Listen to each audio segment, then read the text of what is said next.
Hello and welcome to Reality Check. Lost in the noise of the elections is a worrying development. India, it appears, is on the brink of an economic slowdown. Analysis that points to this has been building up for some weeks now, but it's now finally reached enough of a pitch to enter the campaign conversation. P. Chidambaram of the Congress today said this. Private consumption expenditure has declined. Government consumption expenditure has declined. The fixed investment rate has declined. The growth in gross value added in agriculture has precipitously declined. Gross value added in industry has remained flat. Index of industrial production has declined. And we could go on and on. There's not a single parameter which has shown a rising trend. Yet, Mr. Modi wants us to believe that after 5 years, the economy is robust or strong. The next government has a lot of work to do to repair the grave damage done by the BJP.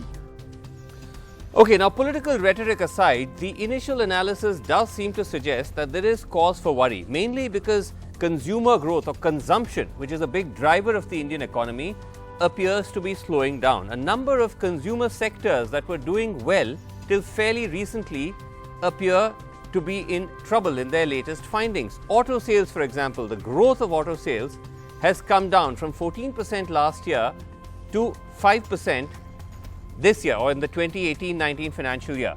Within that, two-wheeler sales have also come down from 15% in 2017-18 to 5% in 18-19. Maruti, which is, of course, as we know, India's leading automaker, has said sales are down 20% compared to the previous year, so from April 18 versus April 19.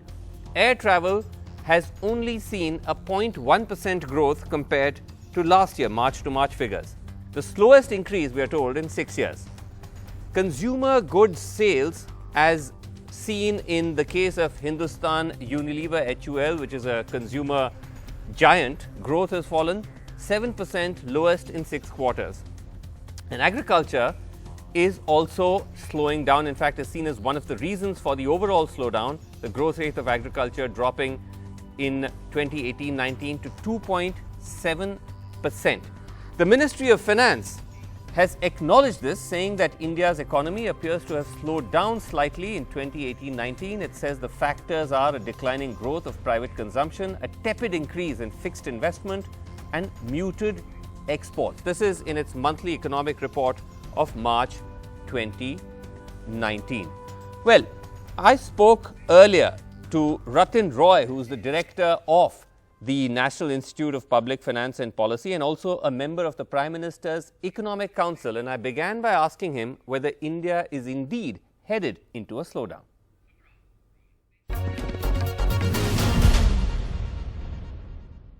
This is an early warning. Okay. I have been saying for 2 years that we have a structural bipartisan problem.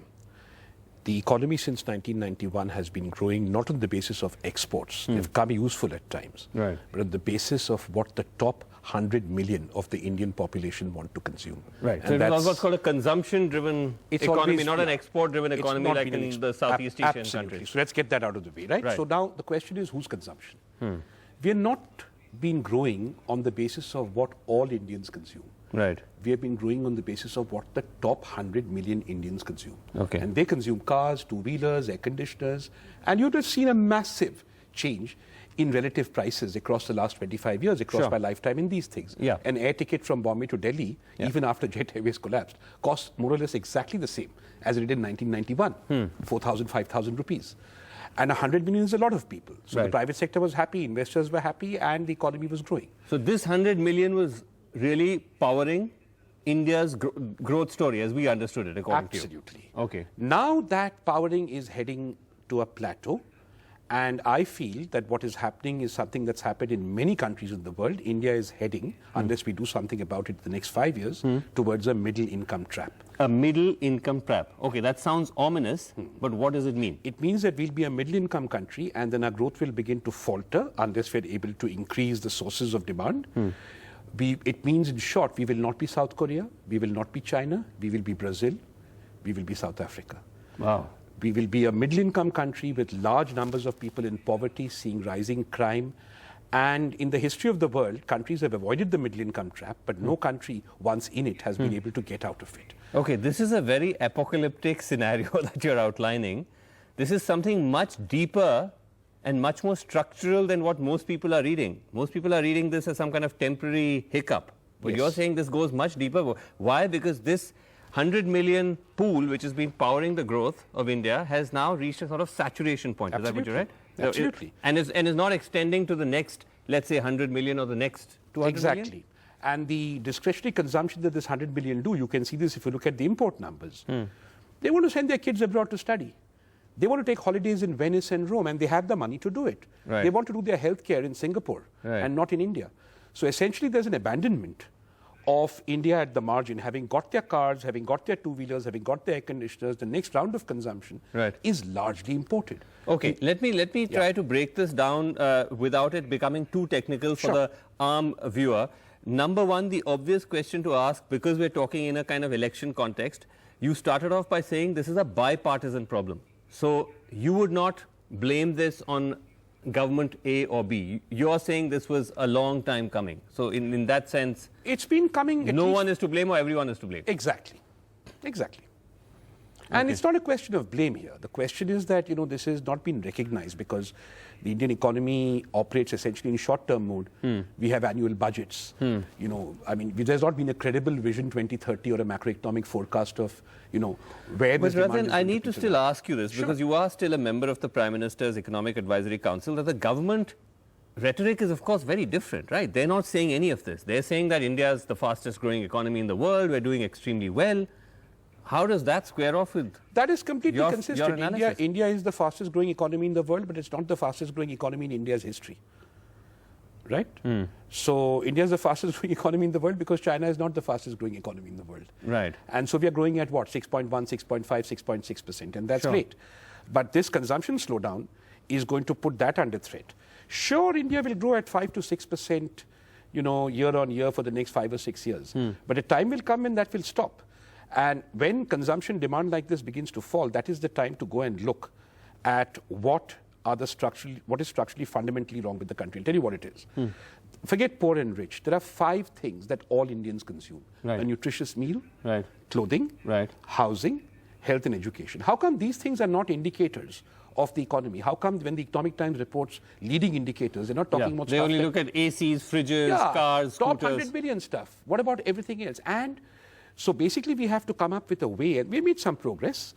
We have stopped talking about maximizing agricultural output. We're talking about doubling farmers' income. Right. We have stopped talking about, we're talking now about low-cost housing that is productive. But we need to find a way to provide these without subsidy at affordable prices. Okay, so you're making an important point. You're saying that even if it looks like we are growing at the moment, it's partly an illusion because it's a combination of a number of factors that the other big competitors are not growing fast enough.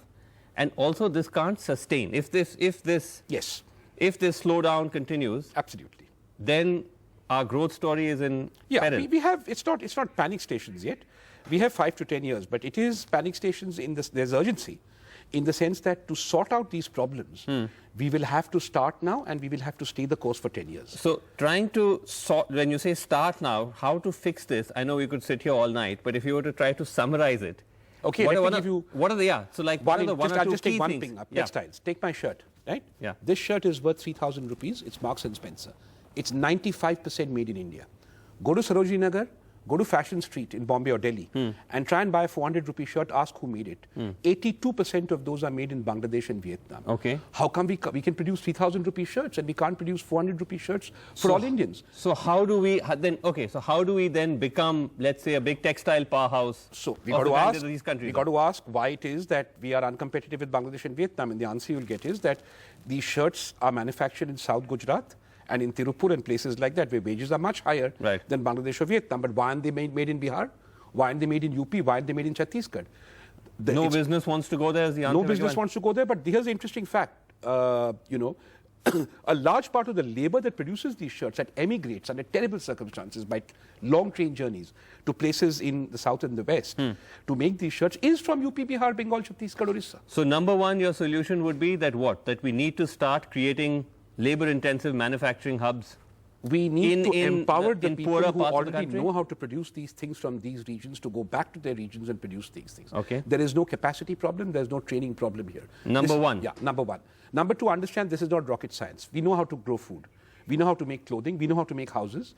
And we should be able to deliver reasonable health and education. Okay. We're not talking robots here or sophisticated stuff. Sure. So UP and Bihar and Chhattisgarh in the north are perfectly compatible with doing things with existing level of capabilities, perhaps some modest increases in them. Okay. So that shift will solve three problems. It will solve the employment problem because these are all labor intensive. Right. It will solve our growth problem. Right. And it will solve our regional inequality problem. Okay. Unless India makes for all Indians where they live, we will be in a middle income trap because we do not have the luxury of export growth anymore. That model is over. Okay, but again, these are very, very strong words and a very, very serious kind of forecast of a predicament we're heading into coming from you. Have you had a chance to convey this to the government? Because you do have a platform to do that. I have written about it in the public domain. I have written about it in other official fora. Okay, but the Prime Minister's Economic Advisory Council, I mean, have you had a chance to talk to the Prime Minister fora, yes, I have himself? Raised it. I think there is an appreciation of that. There must be. These things don't work in cause and effect. Yeah. For instance, I'm very gratified to see that the emphasis on low-cost housing. I'm very gratified. I can't claim credit for it. I'm gratified to see that the accent in agriculture has moved, that there's a growing consensus, I think it's bipartisan, to moving from doubling farmers' income, to moving from maximizing food output to doubling farmers' income. Agriculture must be a viable business. Ask yourself, why do farmers commit suicide? Equities traders have a volatile life. They don't commit suicide. It's because we have, by a combination of subsidies and interventions, we have made agriculture so vulnerable, so unpredictable, that the business of farming doesn't hold people. And the traditional solution has been, let's get people off the land. No. Let's first look at how many people agriculture can support as a business, because that's the business that produces for all Indians. Okay, but Ratan, if you look at the two big promises made by both political parties, they don't seem to have got the message, because both are promising essentially more subsidies, more handouts. Yes. You have PM Kisan on one side and you have Nyaya on the other. I have a lot of sympathy for both because, there is a political imperative to respond to distress. And there is farmer distress and obviously people below the poverty line are distressed. But these laudable attempts to compensate people for the failure of development in times past, because it's basically, what is this? This is a compensation. Right. Sorry you couldn't develop, therefore you're poor. Sorry you're a farmer and you're in trouble, you're indebted, here's some money to help you. That will be a palliative today, and maybe it's an important one, but it will not solve this problem that you've outlined. Absolutely. Ratan Roy, great to have you. Very, very worrying, prophesizing by you. Is this going to get you into trouble at all? I don't think so. Why? People have been very courteous and they've listened. Okay. And I trust the political parties would listen, because I'd like to think that no political party has an ideology where they would like to see India in a middle income trap at the expense of the short term. So I'm at everyone's disposal to have a larger discussion on how we can get around this. All right, Ratan Roy, thanks very much indeed for talking to us. Thank you. Okay, Ratan Roy there. Let's go to panel. We have Dr. Pranab Sen, former chairman, National Statistical Commission with us, Pooja Mehra, senior economic journalist, Vivek Reddy, lawyer, leader, BJP. Thank you all for listening patiently to Ratan Roy. If I can just start by asking you, Dr. Sen, that do you broadly agree with Ratan's somewhat bleak forecast of where we're headed? Well, not entirely. Ratan has painted a broader brush than I would have done myself. In sort of substance, he's all right, but he is forgetting that we have been through a period in the middle where the incomes of the lower 500 to 600 million were growing faster than that of the top 100 million. Right. And that was the period between 2005 and 2008.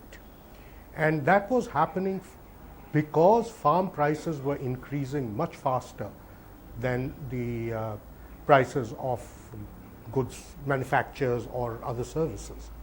So there is a nuancing to be done, but on the whole he is correct, and on the whole he is absolutely correct about the last three years or so, where farm prices have crashed and the entire consumption basket has shifted towards the top 100 million. So on that I think he's right. But having said that, you know, the real issue is that one really needs to ask the question, why have farm prices crashed? Right. That's the question that nobody seems to be asking. The most popular explanation now is that we produce excessive food. Yes, we have a sort of but then problem the World of Food glut, Program problem of says plenty. that India ranks 163rd. Yeah. Yeah, but World Food Program says we rank 163rd in the world in food per person. So we are at the bottom of the heap.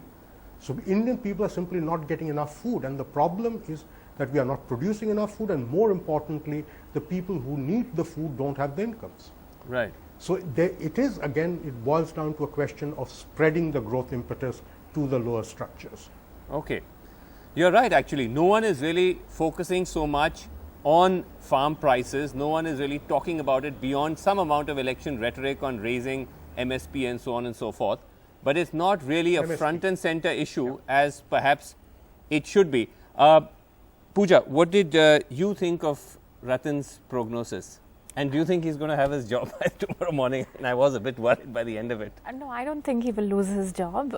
He's been writing about these issues for long now. He has. And so, to be fair to the government, you know, to that extent, they're tolerant of his views. And my worry is that they have not taken his views on board clearly, because he seems to have, like a lot of other economists, not influenced policy corrections at all. Like Dr. Sen said, I agree with most of what he's saying, except that in some cases he's generalized a little. My worry is a little different, and that is that we have economists like Ratan and Dr. Sen who know what is going wrong. We had a government which had a majority. We had a government willing to take decisions, and yet at the fag end of the tenure, this is what we are saying. So it's clearly a problem of political will. Okay, but if you were to just quickly define where we are, the general sort of conversation has been that we're heading into a slowdown. Ratan says it's much bleaker than that. We're heading into a middle income trap, something more structural. How would you define where we are?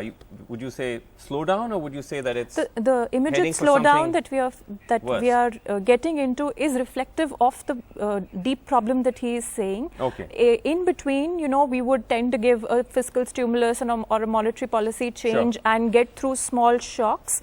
But now, you know, the resilience of underlying resilience of the government of the economy is spent, and you can't keep doing fiscal policy, monetary policy kind of adjustments to keep, you know, kickstarting growth again and again. Buffer sort of a yeah, thing. so now I think we are at a stage where we have no option but to take the difficult decisions and take them immediately. Okay. To begin to make these corrections. Otherwise, what he is saying, you know, is in could the realm well of, right is in the realm of possibility. Yeah. Vivek Reddy, you know, as Ratan was saying, this is not specifically a partisan problem. This has been coming. But it is true, as Dr. Pranab said that one of the things that has worsened in the past 5 years is the rural economy, and that has been steadily shrinking. All the numbers point to that. Would you concede that that has been, I don't know if failure is too strong a word, but certainly one big area of weakness when it comes to this government, and that is in fact one of the underlying symptoms why we are heading into this slowdown? Well, I think Srinivasan Jain, the Modi government recognized one difficult area in farm sector, that is giving proper prices, profitable prices for farm produce. I think this was one of the biggest deficiency areas in Indian economy. And it is with that perspective in mind that the MS Swaminathan Committee's report, which was just lying in dust, which was lying in limbo for about 10 years, was activated, and the minimum support price mechanism and structure was triggered Yes. in August 2018, and we have started distributing the money by procuring these, by executing the minimum support price structure. That's news. So therefore, that this would be is news one to area India's where farmers. a path-breaking shift has been made. No, Vivek, in fact, it's the exact It opposite. is happening. It is happening. It's the exact opposite. In Yes, let me give you an example example. after example, in crop after crop, barring if you take away wheat and rice, where are farmers getting this huge bump up? They're not. And that's why agricultural growth is steadily falling. It's no fallen to procurement 2.7%. Sorry. There's no procurement happening. No, that is There's no why. procurement happening. Well, let me just tell you how Modi, how Mr. Narendra Modi and the present establishment has taken up this challenge. First of all, in order to execute an MSP structure, you need vast resources. Today, MSP is being executed for paddy and about 22 other crops, and there are many other crops which have been incorporated, and procurements are being made, Vasu. Let me tell you, procurements are being made, money has been dispersed through the state functionaries which act as nodal agencies. Now the issue is this. In order What are the additional to crops that execute have a been large program like MSP, Pulses. yeah, there have been many other crops that have, it started off with 22 crops, like in Karnataka, they have added ragi and several other crops Vivek, let me to just the ask you earlier this. crops which were there, and they have Let all me been ask brought you- under the procurement structure. Vivek, let me ask you this very quickly before Yes. before I go to Dr. Pranab Sen. Again, this is not to get into a kind of political tutu meme. The fact is that the finance ministry itself is acknowledging that there's a problem, that the economy is slowing down, that consumption is shrinking. And this is going to be a problem for whoever comes into power, whether you come back into power or somebody else comes in. This is a problem. Is there at least an acknowledgement of that? Because as we just heard Ratan Roy say, to go on saying we're the fastest growing economy in the world, Well, let me tell you. doesn't reflect what is actually happening on the ground. No. First thing, Vasu, we are moved from the 10th largest economy in the world to the 6th largest economy in the world because of My Mr. dear Modi's Vivek. efforts and because of this government's efforts. Second, Okay. we have moved from a 1.6 trillion economy Right. to a 2.6 trillion economy. Then why are we That is slowing also down? because of the efforts of this government. But now look at the larger picture. On the macroeconomic front, we are definitely doing good and moving ahead. We are the Okay, fastest growing Dr. economy Sen. in the world. But the brilliance of this government is, the real reformist approach of this government is that it has tackled this minimum price support structure and given it strength. Okay. This could Vivek, not have Vivek, happened but for the larger, broader mobilization of resources. It's like we're having two parallel conversations. You're not acknowledging any of what is Vasu, let what me is tell heard you, or said. Dr. we Sen, have- okay, we Vivek, are I'm out of time. tax I need to get a quick word in from 8 lakh Dr. Sen. crore Okay, to just 15 a lakh second. crore. Okay, Dr. Sen, Because Dr. we Sen. mobilize money. Dr. Sen, what do you think could be some of the steps that whoever now next comes into power will need to, I assume, fairly urgently take to try and contain this worrying scenario we're heading into? Well, I think in a sense some of that has already been put in motion. So, I don't have as bleak a sort of perspective as Rothin does. Sure. One of the problems that was been facing agriculture and the unorganized sector in general has been a dire shortage of liquidity post demonetization. That corrective, I think, is already in place. Right. First, the election spending itself transfers a huge amount of cash liquidity into the cash economy. True. Second, both the PM Kisan as well as the promised Nyay will have roughly the same effect. Right. So I think we're already addressing the at least one part of the problem, which is the liquidity issue. Right. The second part of the problem, which is to be able to make the operating environment friendlier for small businesses. That really is the key. Now, unfortunately, the central government can't do a whole lot about it. Right. That is in the hands of the states. Okay, and so that's... I think we need to have a discussion with the states pretty much on the same lines we've had on GST. Okay, well, let's wait and see how that plays out. But thank you all so much for joining us. We're completely out of time. We will come back to this. That's it on Reality Check. Thanks for watching. Good night.